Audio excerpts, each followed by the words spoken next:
Polemik debat cawapres yang menggunakan 3 mikrofon sampai sekarang terus bergulir, belum berhenti, dan bahkan melahirkan sebuah proses hukum yang saya dengar bahwa saudara Mu'annas Al-Aidid akan melaporkan atau mungkin sudah melaporkan saudara Roy Suryo ke Bareskrim Polri. Saya juga belum tahu kepastiannya, tapi saya membaca bahwa saudara Mu'annas Al-Aidid, politisi PSI, akan melaporkan Roy Suryo ke Bareskrim Polri yang mengungkap bahwa penggunaan 3 mikrofon itu adalah sesuatu yang akal-akalan entah apalah, tapi ada semacam tuduhan bahwa seolah-olah itu adalah bagian dari perbuatan curang. Kemudian dibantah waktu itu oleh Ketua KPU Hasyim Asyari, mengatakan yang kita baca di media, Roy Suryo tukang fitnah.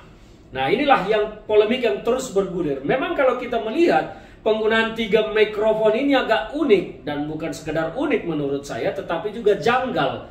Karena untuk apa penggunaan 3 mikrofon itu? Toh kan pengeras suaranya hanya di wilayah kecil itu. Saya pikir 1 mikrofon cukup sebenarnya. Tetapi KPU yang paling tahu, dan justru ini akan lebih menarik kalau sampai dugaan fitnah tentang kecurangan penggunaan 3 mikrofon ini akan terus bergulir di ranah hukum. Mungkin semua nanti ahli akan mempertanyakan, dan kemudian KPU diminta untuk menjelaskan 3 mikrofon ini apa fungsinya dan mengkonekkan kemana. Ya, ini kan akan menjadi seru menurut saya. Apakah ini 3 mikrofon ini terkonek ke speaker atau pengeras suara yang hanya 1, 2, 3 biji saja? Karena setahu saya memang awam dalam hal seperti ini, tetapi kalau yang saya lihat sebuah konser besar saja di stadion yang besar, seorang penyanyi atau apa hanya memegang 1 mikrofon ya, dan suaranya menggelegar kemana-mana. Lah, ini hanya di sebuah tempat kecil, kenapa harus 3 mikrofon? Fungsinya apa? Dan itu kedua, saya kadang-kadang jadi bertanya-tanya, memangnya 3 mikrofon ini di ketiga pasangan capres ini fungsinya sama atau tidak?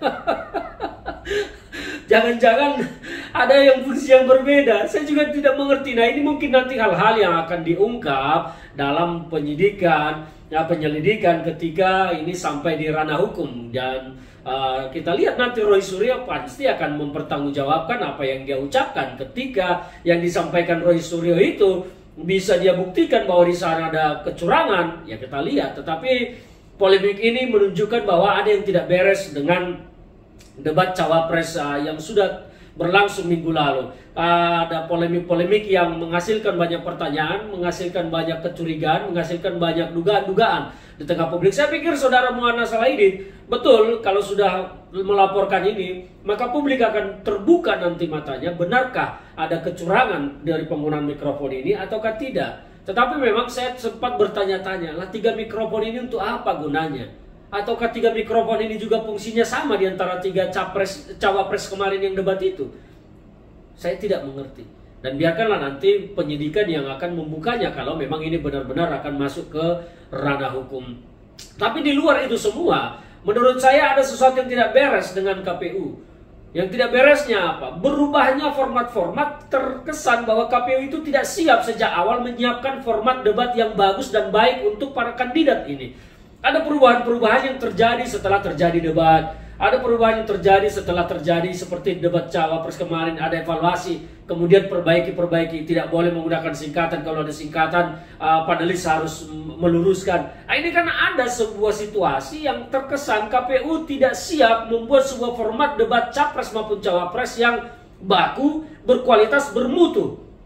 Bahkan penggunaan mikrofon juga katanya akan dievaluasi, yang cukup hanya 1. Ini kan aneh gitu loh. Ini aneh. Nah, ini biarlah, saya sangat berharap sebetulnya saudara Mu'annas Al-Aidid segera melaporkan ini ke Bareskrim Polri kalau belum dilaporkan. Tapi kalau sudah dilaporkan, dan saya berharap Bareskrim segera menyelidiki ini.